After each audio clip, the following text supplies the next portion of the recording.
بسم اللہ الرحمن الرحیم۔ السلام علیکم۔ عشرہ ذوالحجہ کی عظمت والے دن نبی اکرم صلی اللہ علیہ وآلہ وسلم نے فرمایا، کوئی دن اللہ تعالیٰ کے ہاں ان 10 دنوں ذوالحجہ کا پہلا عشرہ سے عظمت والا نہیں، اور نہ ہی کسی دن کا عمل اللہ تعالیٰ کو ان 10 دنوں کے عمل سے زیادہ محبوب ہے۔ بس تم ان 10 دنوں میں کثرت سے تحلیل، لا الہ الا اللہ، تکبیر، اللہ اکبر اور تمہید الحمدللہ کہو۔ مسند احمد، حدیث نمبر 5446۔ سچی توبہ کا آغاز کرنا۔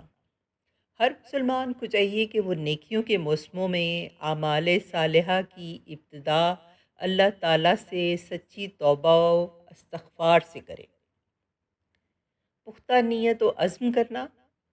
جو مسلمان اخلاص کے ساتھ نبی کریم صلی اللہ علیہ وآلہ وسلم کی سنت کے مطابق نیک عمل کرنے کا پختہ عزم و نیت کر لے تو اللہ تعالیٰ نہ صرف یہ کہ اس کی مدد فرماتا ہے بلکہ اس کے اسباب بھی اسے میسر فرماتا ہے۔ تمام گناہوں سے بچنے کا اہتمام۔ اس ماہ کی حرمت کا تقاضا یہ ہے کہ اس میں ہر قسم کے گناہ، نافرمانی کے کام، ہر قسم کے ظلم، زیادتی اور حقوق کی پامالی و حق تلفی سے بچنے کا خاص اہتمام کیا جائے۔ تمام قسم کے نیک اعمال انجام دینا۔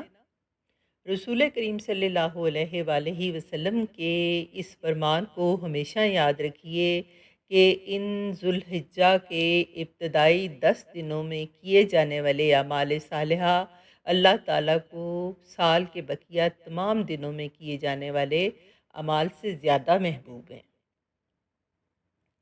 فرائض کی پابندی اور نوافل کا اہتمام۔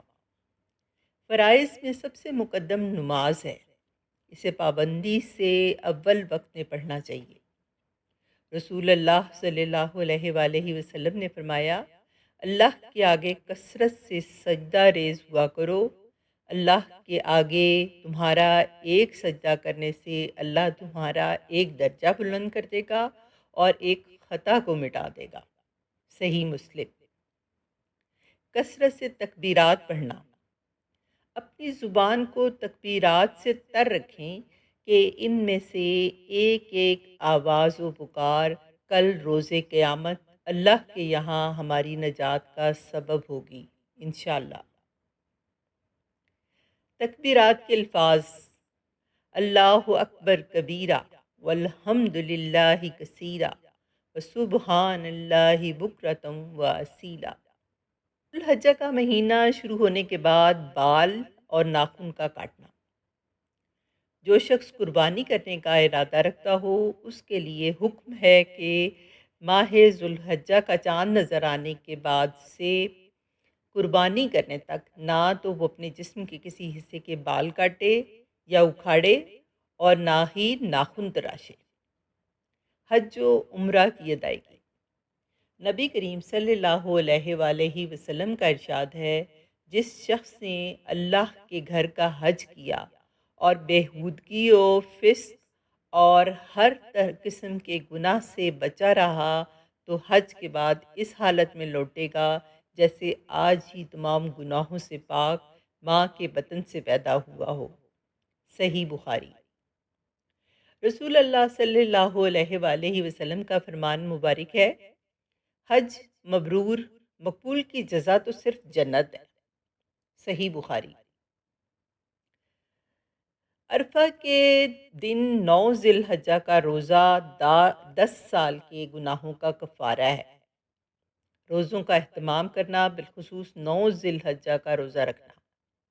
رسول اللہ صلی اللہ علیہ وآلہ وسلم نے فرمایا، عرفہ 9 ذی الحجہ کا دن کا روزہ رکھنا، مجھے امید ہے کہ اللہ تعالیٰ اسے 1 سال قبل اور 1 سال بعد کے گناہوں کا کفارہ بنا دے گا۔ صحیح مسلم۔ قربانی کے جانور کو ذبح کرنا۔ نبی صلی اللہ علیہ وآلہ وسلم کا فرمان ہے، یقیناً یوم النحر قربانی کا دن اللہ تعالیٰ کے ہاں سب سے بہترین دن ہے۔ صدقہ و خیرات کرنا۔ سیدنا ابو سعید خدری رضی اللہ تعالیٰ عنہ بیان کرتے ہیں کہ عید الفطر یا عید الاضحیٰ کے دن نبی کریم صلی اللہ علیہ وآلہ وسلم عیدگاہ کی طرف نکلے اور وہاں لوگوں کو واعظ و نصیحت فرمائی اور انہیں صدقہ و خیرات کرنے کا حکم دیتے ہوئے فرمایا، لوگوں صدقہ کیا کرو۔ اور عورتوں کے پاس سے گزرے تو فرمایا، اے عورتوں کی جماعت، صدقہ کیا کرو، کیونکہ میں نے دیکھا ہے کہ تمہاری تعداد آگ میں سب سے زیادہ ہے۔ وہ نیک اعمال جن کے بارے میں عام طور پر لوگ غفلت و سستی کا ارتکاب کرتے ہیں درجہ ذیل ہیں: اللہ کے ذکر اور فرض نماز، بالخصوص عید کی فجر کی نماز کی ادائیگی میں، رسول اللہ صلی اللہ علیہ وآلہ وسلم پر مسنون صلوات و سلام پڑھنے میں، سنن اور نوافل کی ادائیگی میں، قرآن پاک کی تلاوت میں سستی کرتے ہیں۔ Please like, subscribe and share my channel. جزاک اللہ خیر۔